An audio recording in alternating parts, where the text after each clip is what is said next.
Hey, this is Neal from DevilDriver. This is Mike from DevilDriver, and you're geeking out to Gear Gods. Start with the guitars. First thing, the signal chain. This is my main. I played Dunables. It's a Dunable R2. Carina body, maple fretboard and neck. Got some EMGs in it, as with all of them. This is an 85 and an 81. And Richter straps on all of them as well. Make some great leather from Germany. That's number one. I go back and forth with the second guitar I bring on. I kind of just pick whatever I feel like. This has been the second lately. Another Dunable. This is Cyclops model. It's the EMG 81. This is again Carina maple neck and fretboard. And some other tunings. We have other tunings, so we use some baritones on some songs. And this is a new one to me, Dunable R2. Same again with the body, Carina, maple neck and fretboard. EMGs, this is an 81 and then two HAs, they're single coils. I can't wait to play this one now. And then the backup for that, for baritone, is this Warmouth Explorer, Warmouth body and neck. Same as all these, Carina maple. And this is the Kirk Hammett Bone Breaker set. I believe this is an 85 in the middle. And on all those, you use SIT strings and these in-tune picks. They're like the 80, I think they're the 88 Tortex standard. From there, it goes into the Shure Wireless. And then into the pedal board. This is the way it would flow. And here, my rig's in kind of a hybrid state right now because we're not touring. There's everything going on. So this is my studio board as of now. It starts over here on the right top with this Earthquaker Devices Tentacle. It's good, like old analog octave up. We use it on the single Iona. You can hear it at the beginning of that track. Then it goes into the Violet Menace, which is a Violet Ram's Head muff style thing from Stomp Underfoot. It's a great one. Signal then goes to the Bender JHS. Love this guy. And then to the Custom Shop Wren and Cuff Tall Font Russian, another muff. See you like them. And then that goes into the Mountain, which is a rat style pedal from my new friend over at Frost Giant Electronics in Texas. It's a great little rat.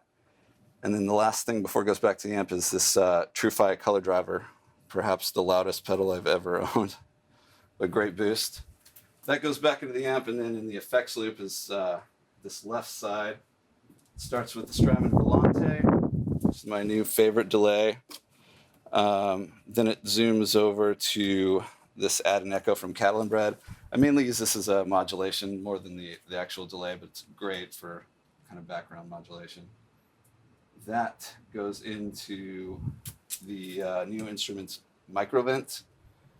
My favorite kind of modulation is anything that will give me a rotary type thing, and this is the best that's out there for me, at least. And that goes back into these old trusty pair of Alexander pedals, the Radical Delay, which I've had on here for as long as I've been touring with DevilDriver. Into the Space Race, a wonderful kind of catch-all type reverb. You can do anything you want. Then it goes down to the Maxon 89 Pro. I use this mainly for slides and stuff. I have it set up for a slapback. It can do everything, but great analog. It's modded by Kinetone, so I've got a infinite feedback on this button. And then the last in the chain is this Monument by Walrus. Tremolo, and it's all powered by Walrus Phoenix underneath. Yeah, then it goes over to the amp. Live, we've been doing Kempers. Old trusty here as well. I use STL tones. I've got a signature pack with them from some of my old Soldano Bogners in there. It's a great pack. I use all those live, the same ones that you can buy. And that's powered by this Stealth Power Amp by ISP. And then it goes out to the cab. This is a 1968 Marshall cab. It's half vintage 30s on one side and the other half is greenbacks. And that's the whole signal. It's pretty simple. That's it. So my live rig starts out with my ESP custom guitar. It's got Fishman Fluence pickups, and I use SIT strings. Sizes go 10, 13, 17, 30, 42, and 62. Ebony fretboard, maple neck with no paint on it. It's the way I like it. Mahogany body, flame maple top. And my strap by Get 'em, Get 'em.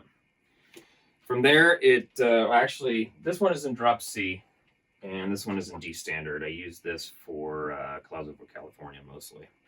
So, drop C, D standard. From there, it goes into my Electro Voice wireless unit, and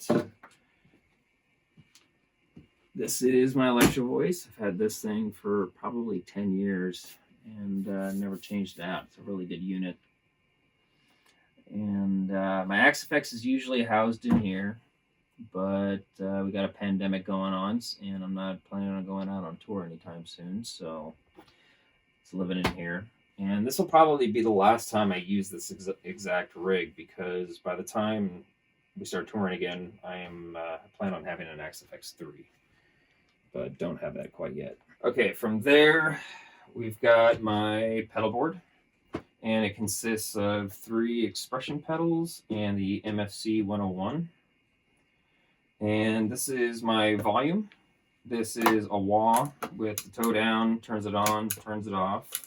And then I have another mission pedal over here that, another wah pedal, don't need it, but want it. And this one just turns on, automatically turns on. When you start moving it, turns off when you stop using it.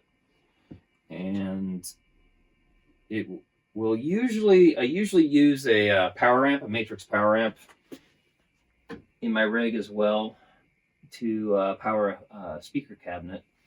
But this is broken right now, and I haven't gotten it fixed yet. Delta broke it when we were flying to a festival, and that doesn't work anymore. And then the way I use my Axe-Fx on tour is, let's see, where's a good example? So, Clouds Over California. So this whole patch is designated to clouds, and I have different scenes. So you're on a patch, and then you have 5 different scenes. And this is rhythm. This is for the chorus when I'm playing all the harmonics. And then the beginning of the solo, it has a lot of delay, and it feeds back a long time. And then when I kick into the actual solo, I have another lead patch with much less delay, so it doesn't get so muffled in the delay, and then I go back to rhythm. And that's how I use my live rig out on tour.